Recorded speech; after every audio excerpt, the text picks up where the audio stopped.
नमस्ते।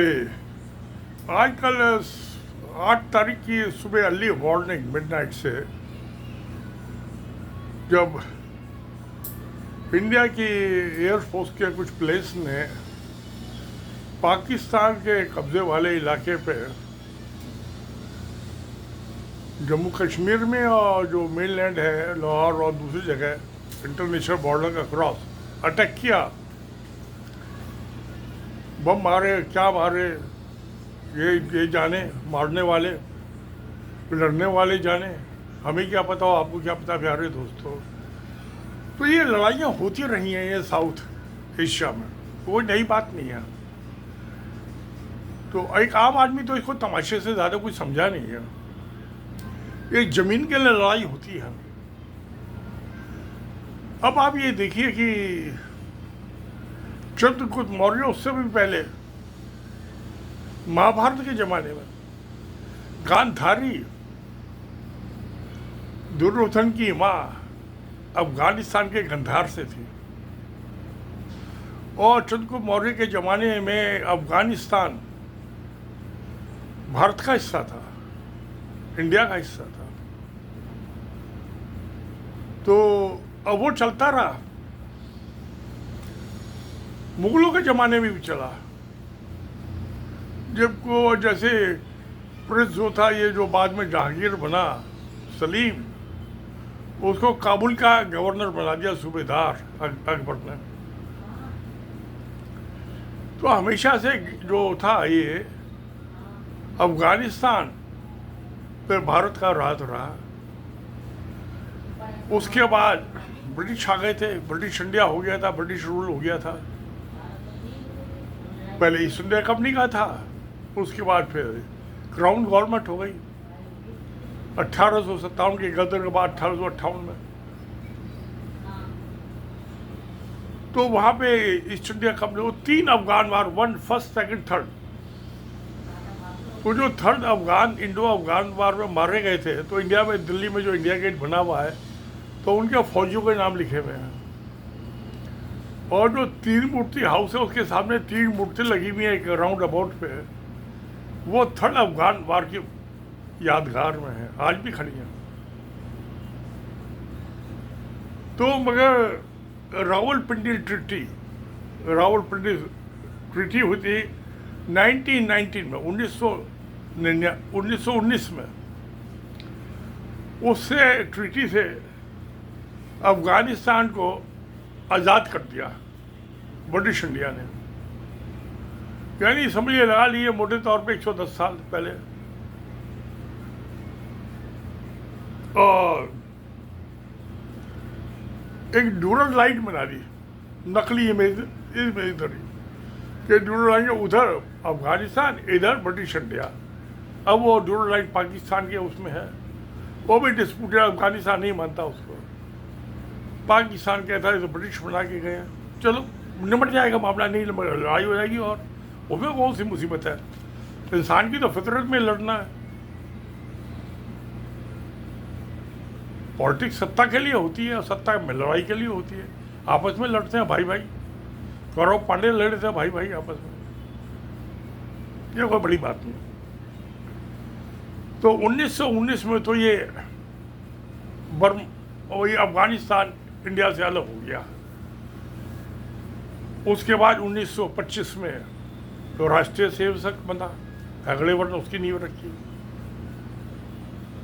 मामला तो हिंदू मुसलमानों का था ना। तो अफगानिस्तान अलग हो गया, उससे इनको कोई लेना देना था नहीं, हो चुका था पहले अलग। और आज तक उस पर कब्जा करने की आरएसएस ने कोई कोशिश नहीं है। अखंड भारत की तो बात करते हैं, पर अखंड भारत बनाने के लिए कुछ करते नहीं है, लफाजी के सिवा। उसके बाद बर्मा, जिसको म्यांमार बोलते हैं, 1936 में म्यांमार अलग हो गया, बर्मा अलग हो गया। क्योंकि वो जो था, जो बर्मा अलग हुआ, एक तो नेशनलिज्म, वो कहते हैं हमारी कल्चर और एथिक्स वो इंडिया से अलग है, हिंदुओं से अलग है, इसलिए हम आज़ाद होंगे। हो जाओ भैया, अच्छा आज़ाद हो गए। बर्मा 1936 में इंडिया से अलग हो गया। श्रीलंका तो कभी ये 1000 साल पहले जो ये पल्लव, चोला, पांड्या ये किंगडम्स थी, उसके ज़माने में कुछ असर था श्रीलंका पे। मगर अब तो यानी कि ना ब्रिटिश इंडिया के टाइम में, उस टाइम में सिलोन बोलते थे इसको, तो CEYLON सिलोन, जिसको अब श्रीलंका बोलते हैं। मगर वो ब्रिटिश एडमिनिस्ट्रेशन से ऑलमोस्ट सेपरेट ही था श्रीलंका, तो उसकी तो बात छोड़ देते हैं हम। अफगानिस्तान की हमने बात कर ली 1919 की, बर्मा 1936 में अलग हो गया, 47 में फिर एक और बार फिर डिवीजन हुआ। ये बंटवारे होते रहे हैं, मिलना जुलना होता रहा है। तो 1947 में पाकिस्तान बन गया। है तो सब एक ही नस्ल के, जो चाहे पाकिस्तान में चाहे इंडिया में है, चाहे अफगानिस्तान में है, एक ही नस्ल है, DNA एक ही है सबका, शक्ल भी एक ही जैसी है। ये आसाम वालों की नहीं है। तो ये हो गया। अब उसके बाद मैं चलता हूँ अहोम किंगडम आसाम की। तो क्या यूनान प्रोविंस में ये आपस में झगड़े वगड़े होते रहते थे। वो चाइना की है। वो पहले मंगोलों ने अटैक कर दिया था, जो मंगोलिया से आए थे, होते रहते। वो तो दिल्ली तक में अलाउद्दीन खिलजी के टाइम में दिल्ली पे भी अटैक किया था। और दिल्ली में मंगोलपुर गांव है और मंगोलपुर कॉलोनी भी है। तो उनके सर काट के जो थे वो जो दीवार बनाई थी अर्चनी की, उसकी नीचे दबा दिया उनकी खोपड़ियाँ अलाउद्दीन खिलजी ने। और कुछ जिंदा बच गए, उनको मंगोलपुर गांव बता दिया। और दिल्ली में आज भी है, वो आप आके देख सकते हो। तो ये मंगोल वगैरह ने अटैक किया था यूनान प्रोविंस पे। तो अपनी जान बचा के अहोम्स जो थे वो आसाम में आ गए। तो उनकी 1228 1228 से 1826 600 साल 600 1 2 3 4 5 और ये 600 तक अहोम का राज रहा। आसाम उसमें नॉर्थ ईस्ट भी आ गया। प्यारे जमाना बदलता है। 1828 में जो था, पहले तो ये फर्स्ट एंग्लो बर्मीज वार हुई, लड़ाई हुई बर्मा वालों से 1824 1826 के बीच में 2 साल चली।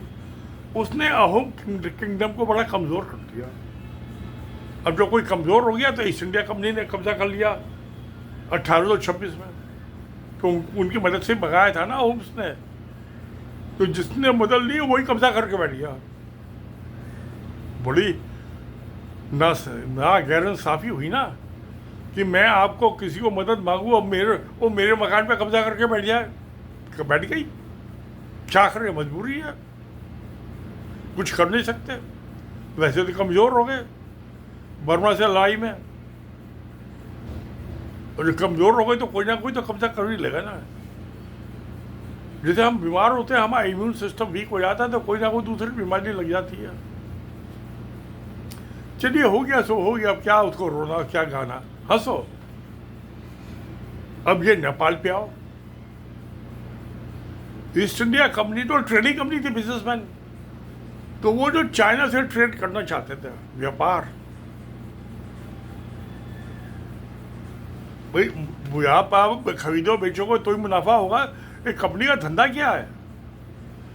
तो वो जो थी नेपाल से गोरखा वार हुई तो 1816 में सिंगोली की ट्रीटी हुई नेपाल के साथ ईस्ट इंडिया कंपनी की। मैं उसको वैलिड नहीं मानता, मेरी निगाह में इलीगल है वो ट्रीटी। हमारा इंडियन कॉन्ट्रैक्ट का 1872 के मुताबिक इलीगल है वो। आप ये तलवार की नोल कि मेरे सर पे खोपड़ी में रोलर रख के मुझसे दस्तखत करा लो तो वैलिड हो गया क्या? नहीं है, अल्लाह खुला। तो जो उस ट्रीटी के मुताबिक 1/3 एरिया नेपाल ने ईस्ट इंडिया कंपनी को सौंप दिया। उत्तराखंड और हिमाचल और जो ये नीचे तराई के गोरखपुर, लखनऊ और बहराइच के 10, ये सब ईस्ट इंडिया कंपनी। हारा आदमी क्या करे, लड़ाई में जो हार गया मजबूरी है, जो कहेगा मानना पड़ेगा। तो जैसे आदमी की बीवी होती है ना, जब उसका पिता उसके हस्बैंड को पिटाई कर देता है तो मान देती है हस्बैंड की सारी बात। क्या करे, मजबूरी है, रहना है। मगरमच्छ से बैल तो वो तो मछली है, मगरमच्छ से तो बैल नहीं, दुश्मनी नहीं कर सकता थे मछली। पानी में रहना है तो घर में रहना है तो माननी पड़ेगी पति की बात। तो मगर झगड़ा था वो चाइना के रूट से ये था, ट्रेड करने के लिए, और कोई पर्पज नहीं था। मगर जो हार गए तो 1/3 इलाका चाइना को देना पड़ा, इससे अब वो इंडिया के कब्जे में आ गया। हालांकि कब्जा गैर कानूनी है वो मेरे ट्रिटी जब मैंने कह दिया इलीगल है, वाइडेबल है, तो वो कब्जा कैसे जायज हो गया। तो प्यारे दोस्तों, ये हो गया ये बर्मा का जो तो 1937 में बर्मा आजाद, ये क्या नाम है, बर्मा आजाद हो गया। 1925 में आरएसएस बन गया था, इसको 12 साल हो गए, इन्होंने बर्मा को रोका ही नहीं। हैगड़े वर्ड ने गोलवर्कर ने कैसे जाने दिया उसको इंडिया से बाहर, कैसे उसको आज़ाद होने दिया, बड़ी नाजायज बात की है, निकम्मेपन का सबूत दिया है। और 1919 में हो रहा था, हिंदू तो पैदा हो गए थे उस टाइम भी, तो उन्होंने अफगानिस्तान को क्यों आज़ाद होने दिया। 2.5 साल थे वो इंडिया का पार्ट था।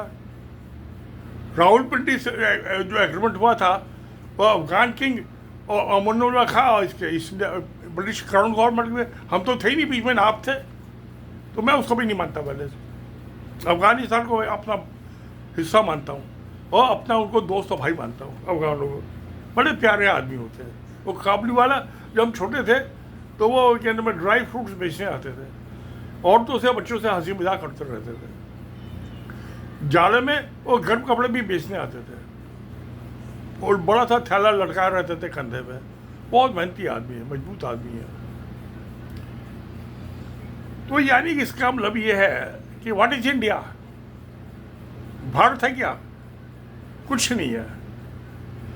कि कहीं का ईंट, कहीं का रोड़ा, भानमती का कुंभा जोड़ा, न इन्होंने बर्मा को आज़ाद होने से रोका, न अफगानिस्तान को आज़ाद होने से रोका, न पाकिस्तान को आज़ाद होने से रोका। हाँ, 1/3 जमीन जो श्रीलंका नेपाल पे कब्जा करके बैठ गए, बेचारे छोटी सी कंट्री है। ईस्ट इंडिया कंपनी गए, ब्रिटिश क्राउन गवर्नमेंट की, तो ये आ गए चंडू प्रसाद आरएसएस वाले। तो कुछ इंसाफ हो नहीं रहा। अब चलो वोट में लड़ाई हो जाएगी हफ्ते 10 दिन, लड़ाई से क्या करना। फर्स्ट वर्ल्ड वॉर और सेकंड वर्ल्ड वॉर जो थी दोनों 4 साल चली, 4 ईयर्स। और उसमें फर्स्ट वर्ल्ड वॉर में भी तकरीबन 2.25 करोड़ आदमी मर गए थे। सेकंड वर्ल्ड वॉर 4.5 करोड़ आदमी मरे थे, और सब मरने वाले जवान थे। औरतें फालतू हो गई, लड़के मर गए, बुढ़े रह गए और बुढ़िया रह गई। तो एक आदमी किस्म में कई औरतें आ गई, यंग औरतें, एक मर के मौज मस्ती हो गई। अब पता नहीं कितने दिन चलती है। यूक्रेन की लड़ाई को 30 साल से ज़्यादा हो गए। वो गाजा की लड़ाई को 2 साल, गाजा पिद्दी का शोरमा वो 2 साल से ज़्यादा लड़े जा रहा है इसराइल से।